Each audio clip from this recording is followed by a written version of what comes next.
Hey, it's GameKave. Yes, it's GameKave, our second one of the year as we film this in a hot summer day. It's our game analysis review, sort of podcasting, two dorks on a couch thingy. Hey, we're talking. We miss doing this. Yeah, no, it's actually. That's why we're doing this. It's a lot of fun. It's just that it's a lot of work to get it put together. But yeah, the Switch launch kind of had me thinking recently, like the Switch 2 launch, about like all the feathers that. Well, first off, the pandemonium of getting one, the SGK crew in a Discord frantically refreshing pages. At least we were able to get one. We all got one, and there was a pretty sizable walk-in line when we were there. Yeah, dude, that was crazy. That was a really intense walk-in line. I took a picture, and I don't know if I'm going to be able to brighten it up enough to kind of give an idea of what the scale of the line is at our local Reno Best Buy. Mm-hmm. But there was a lot of people there. Yeah. But no, I thought I thought the Switch 2 had a good launch. I thought they had at least one killer app in Mario Kart. They had some good third-party support, like Cyberpunk on Switch 2 is a great version of that game. They had some nice indie stuff with Fast Fusion, like that. And I know that I'm gonna get flack for this statement, but yeah, it's priced fairly well, and they had plenty of supply. They still have plenty of supply. It's if you put in some legwork, it is not hard to get a Switch 2. Yeah, so like after like having a pretty whelming, I guess, the launch of the PS5 Pro, having a pretty good Switch launch, or really good depending which side, depending on where you or it's just atrociously expensive, therefore it's a failure according to the mob. And then like having this Xbox branded, ROG branded, Asus branded device thing that's happening in about 2 months. That's going to be $900. Yeah, in the wake of all of Xbox's decisions, we decided, okay, well, what gets people hyped for a launch? What makes a good launch? What makes a good system launch? I think that one is like your lineup, your games and your accessories, which I think that recently that's been kind of disappointing. I feel like I don't know though. Like I feel like. Well, because I think back to like back in the day, you look at like the SNES or the N64, and like Mario 64 was the most mind-blowing goddamn video game you had ever played. Okay, what else? Do we know what else came out on that day? I do. Pilot Wings. My point being that are launch lineups really that good outside of one, maybe two games? I don't think launch lineups are traditionally that great. I think because I looked at PS2. I was trying to figure out what was a launch day title. Yo, dog, PS2. Do you want to play Smuggler's Run in Madden? You want to play a really early Ridge Racer game? Do you want to play... Actually, I do want to play SSX. SSX was a great game. Okay. But... do you want to play a worse version of DOA 2 because the Dreamcast had the better How's version? Madden 05? It would be Madden 01, 06? Whatever the launch 360 Madden. Oh, yeah. No, that one was funny. The one that had, like, all the features stripped out of it. It was basically just a bare bones franchise mode and quick play. Yeah. So, like, are launch lineups really that great? Because, to be honest, how much time did you have to make anything for it? So you end up with a case of, since the 360 and PS3 probably, nicer looking versions of existing games, or nicer looking versions of games that are also coming out on an older system. I would say, like, recently it's a little easier to, like, in the case of when the PS5 came out, and the games that kind of followed in the first year after PS5, you had the PS4 and PS5 versions of Horizon Forbidden West and Gran Turismo 7. God of War. And really, it's like, get the PS5 version. Miles Morales. And everyone says, get the PS5 version. It runs a lot better. It does all but there's still like that sense of this was originally developed as a PS4 game because there has to be a PS4 version that they ported up to PS5 like a PC port. So I think that I still think that like your launch lineup is important, if anything, because it kind of sets the tone So yeah, and I think that you historically, up until recent history though, like you did have games that launched. You really want at least one game to showcase kind of what the game that makes everybody jump into the system early. Yeah, like so Nintendo's. So you said Mario 64 with the N64. Yep. I think Smash was in the first month or yeah, launch it was in the first month of GameCube. Okay, so not launch day, but first month. Twilight Princess on the Wii and Wii Sports and Wii Sports. I mean, there was Wii Sports, but Twilight Princess was the one that got all the Wii Sports was like when people tried it, it blew their mind and they had to go buy one. But like, yeah, Twilight Princess is what got the big fans. I actually think that's part of the Wii U's failures, is it didn't have it had a big new game at launch, but it was just 2D Mario. Yeah. New Mario U. Yeah. And like as cool as Nintendo Land was, it was not Wii Sports. It was not going to sell you a Wii U tablet or a Wii U. Yeah. Like Breath of the Wild though. Breath of the Wild like carried the Switch for the first couple months there. Yeah. It did. Did Xbox have great launch titles? I know like early on with the 360, it's not necessarily launch day, but you really want people in early. So I remember Gears of War 1. That was in the first year. Yeah. Oblivion was huge. Oblivion? Yeah, you could get it on PC, but most people remember it as a 360. Well, yeah, and there's a lot of historical reason for that, which is partially just because it was like the first one of those games that wasn't like a weird port like Morrowind that was like on a console. And then Halo. Like the first Halo was a launch title for the original Xbox. The 360's launch, I vehemently remember that launch because it was just such a. It felt, when I got that system, this system felt like a massive step. It felt like the feature set was so advanced.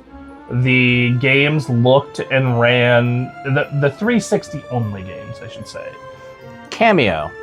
Yeah, that was a. The number of things on the screen in Cameo. It was crazy, and all the particle effects. You had all those like weird fairy particle effects with all the orcs on screen. You're like, damn, this looks fucking incredible. Same thing with like Call of Duty 2. Like Call of Duty 2 was, it was like you needed a really good computer or a 360 to play it. And then, you factor in cross-game chat and achievements and this like online ecosystem, and it played DVDs, and it was a system that felt just ahead of the curve. And then same goes for like PS2. Like PS2, man, they have fingers now. Characters have fingers.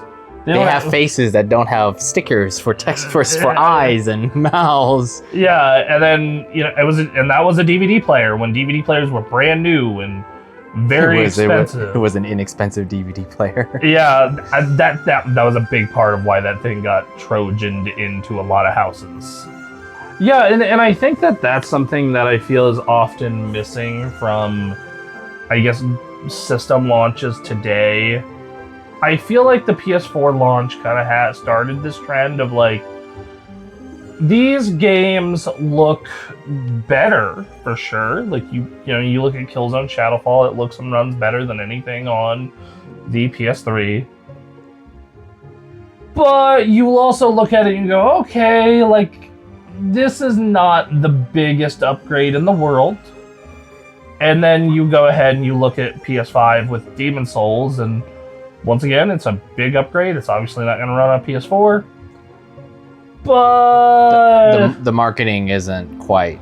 Yeah. The experience isn't quite living up to what marketing says it's going to be. Yeah, because with the PS5, 4K 60, and then PS5 Pro. No, it's 4K 60 for real this time.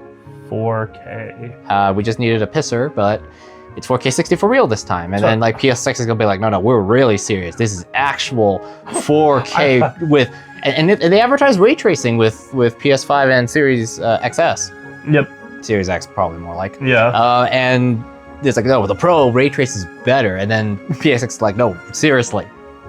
But yeah, it's like, so like the hardware feature set isn't quite what it used to be, and it's pretty expensive. So like and software, I kind of don't really know what they could do with software, because it's not like we have found exactly new ways to interact, play online games, sit in motion controls have been done. Like, everyone hates VR because it makes them sick and it's expensive. Yeah, if anything, the big thing that's on everybody's minds these years is pricing.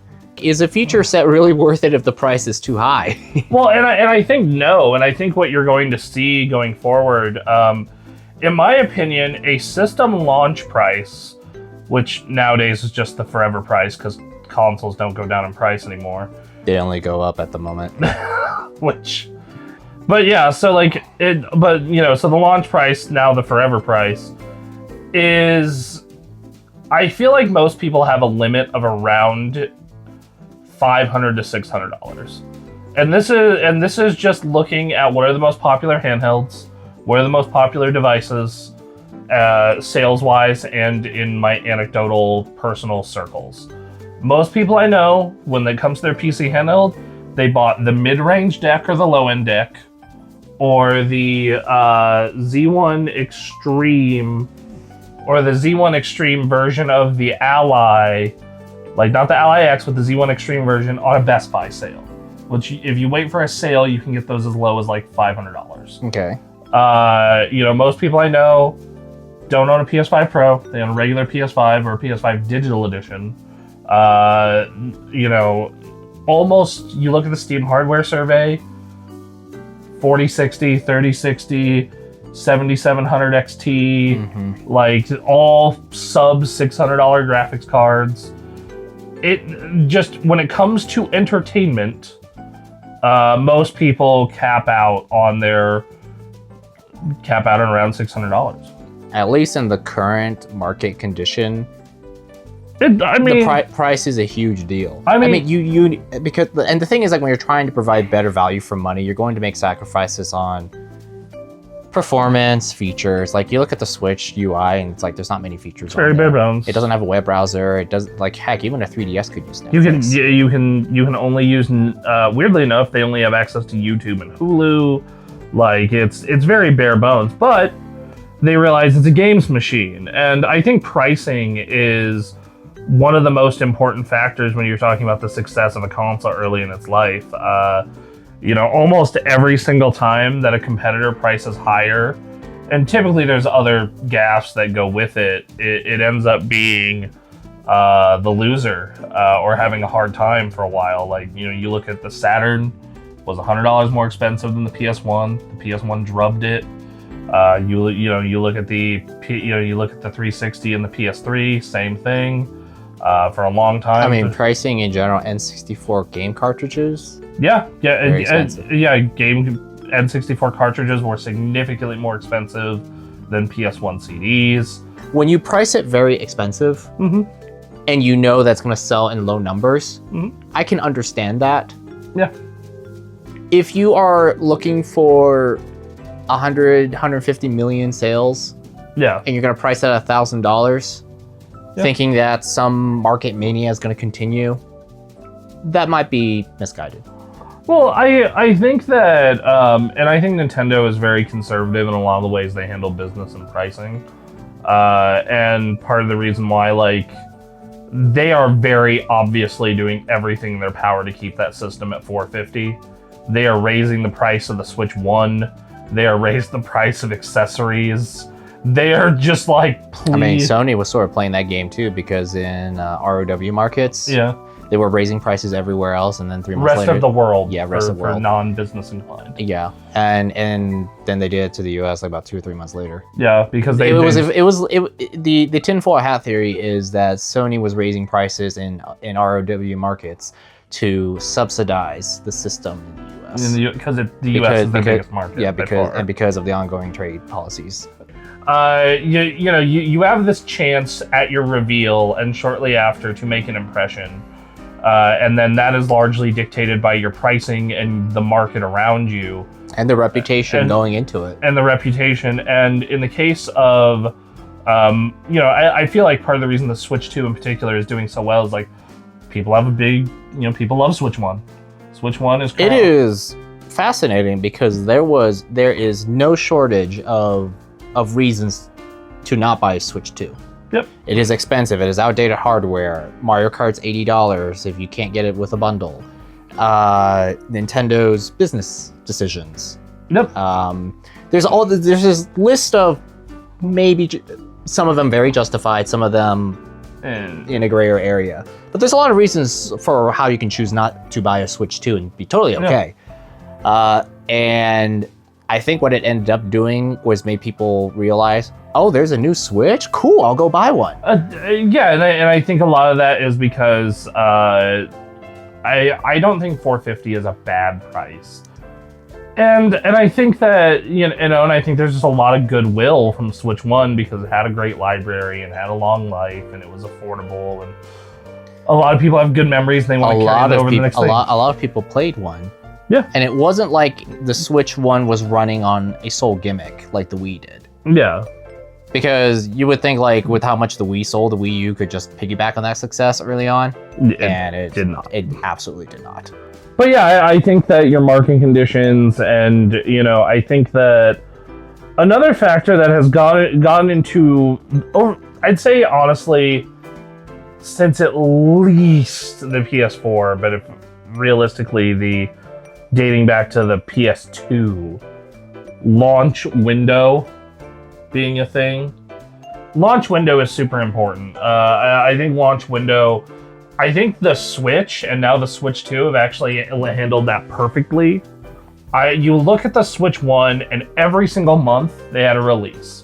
They had Breath of the Wild, the following month they had Mario Kart, the following month they had Splatoon, the following month they had ARMS. And the Switch 2 is repeating it. Like, you launch with Mario Kart, and the next month you have Donkey Kong, and then this month you have that Kirby Return to Dreamland remake thing, and then I forget what they have in September, but in October they have Pokemon, November they have Kirby Air Ride, December has Octopath and Hyrule Warriors. Like, they are making sure that there's one big game for Nintendo fans every single month, sometimes two or more. Just like a game that you might be interested in. Yep. In this range of games. To me, it proves that you can keep the momentum going after your launch day. Yeah. It isn't just this cute supernova and then it wanes out. Yeah, and I think that outside of Xbox, the other platform holders, in the case of Sony and Microsoft, or Sony and Nintendo, have done a great job of that. I think that Sony a little less so recently, but I think that's a lot has to do with their whole bet on live service and their longer dev times. Yeah. But Nintendo is, they still have they have like these smaller titles that they're always kind of coming out in a good cadence. Yeah, and that builds the reputation going into a launch. I mean, I actually looked up how many Switch games that were published by Nintendo were coming out per year on Switch 1. It was like 8. 8 per year, sometimes more. And they weren't all big, they weren't Zelda, sometimes it was Princess Peach Showtime or something like that, but it was, hey, here's a first-party Nintendo game that may catch your eye. Hi, here's this semi-spin-off Zelda game. Yeah, here's we made a remake of Link's Awakening. It's like, and if you don't want to play the game, we got a movie. And if you want to travel, we got a theme park. Have you been to a video game launch? Or video game console launch, I should say. What's your favorite console launch? How'd it go? My favorite's probably the 360. Anyway, yeah. Until next time on GameKave. Snorlax is napping. Snorlax is napping very well.